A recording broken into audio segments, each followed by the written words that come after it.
ত্রয়োদশ জাতীয় সংসদ নির্বাচনে ৭ জন নারী প্রার্থী বিজয় লাভ করেছেন। তাদের মধ্যে একজন বিএনপির বিদ্রোহী স্বতন্ত্র প্রার্থী, বাকিরা বিএনপি মনোনীত। তাদের মধ্যে ২ জন মন্ত্রী পরিষদেও স্থান পেতে পারেন। বিজয়ী হওয়ার পর নিজ এলাকার উন্নয়ন ও নারীদের অধিকার রক্ষায় কাজ করার প্রত্যয় ব্যক্ত করেন তারা। হাসান জাবেদের রিপোর্ট।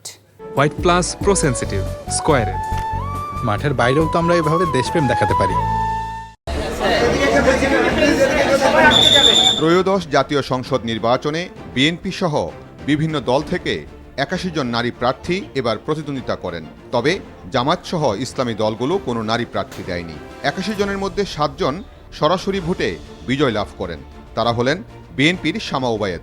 তিনি ফরিদপুর ২ আসনে খেলাফত মজলিসের প্রার্থীকে হারিয়ে জয়লাভ করেন। আমার নগরকান্দা সালতা উন্নয়নের জন্য আমার যে পরিকল্পনা সেটা আমি বাস্তবায়ন করতে চাই। আমি যে ইশতেহার দিয়েছি নগরকান্দা সালতার জন্য, এটা আমি বাস্তবায়ন করতে চাই। ফরিদপুর ৩ আসন থেকে ধানের শীষের প্রার্থী চৌধুরী নায়ার ইউসুফ বিজয়ী হন। তিনি প্রয়াত সাবেক মন্ত্রী চৌধুরী কামাল ইবনে ইউসুফের মেয়ে। তার কাছে পরাজিত হন জামায়াত ইসলামের প্রার্থী মোহাম্মদ আব্দুল তাওয়াব। সচেতন হতে হবে নারীদেরকে, তাদের কি অধিকার তার সম্বন্ধে তাদের জানতে হবে। তা না হলে তো তারা বুঝবে না যে তারা কতটা নিগৃহীত, কতটা বঞ্চিত। তো তাদের জন্য আমি কাজ করব। নাটোর ১ আসনে ধানের শীষের প্রতীকে বিজয়ী হয়েছেন ব্যারিস্টার ফারজানা শারমিন পুতুল। তিনি প্রয়াত সাবেক ক্রীড়া প্রতিমন্ত্রী ফজলুর রহমান পটলের মেয়ে। তার সাথে প্রতিদ্বন্দ্বিতা করে হেরে যান জামায়াত ইসলামের প্রার্থী মোহাম্মদ আবুল কালাম। জনগণ আস্থা রেখেছেন এবং এই আস্থাটাকে আমরা সম্মান করতে চাই, কাজ করে দিতে চাই।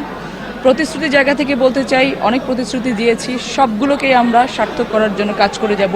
সিলেট ২ বিশ্বনাথ ও উসমানীনগর আসনে বিজয়ী হয়েছেন বিএনপির গুম হওয়া নেতা এম ইলিয়াস আলীর স্ত্রী তাহসিনা রুজদির লোনা। তিনি বিপুল ভোটের ব্যবধানে খেলাফত মজলিসের প্রার্থী মুনতাসির আলীকে পরাজিত করেন।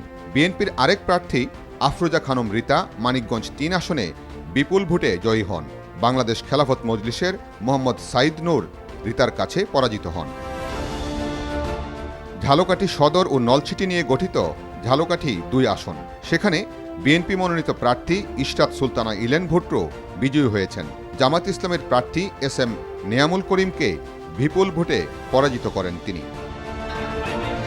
আর বিএনপি থেকে বহিষ্কৃত নেত্রী ব্যারিস্টার রুমিন ফারহানা ব্রাহ্মণবাড়িয়া ২ আসন থেকে হাস প্রতীকে জয়লাভ করেন। তার কাছে পরাজিত হন বিএনপি জোটের প্রার্থী জমিয়তে উলামায়ের জুনায়েদ আল হাবিব। আমার যেহেতু দলের ওয়েট কাঁধে নিতে হচ্ছে না, সো আমাকে ৫ বছর পর আসতে হলে আমার কাজ দিয়েই আসতে হবে। নির্বাচিত হওয়ার পর ভোটারদের ভালোবাসায় সিক্ত হচ্ছেন তারা। বললেন, আগামীর দেশ গঠনে নিজেদের সম্পৃক্ত করবেন এবং নারীদের অধিকার রক্ষায় কাজ করে যাবেন। Hasan Javed, NTV news, Dhaka.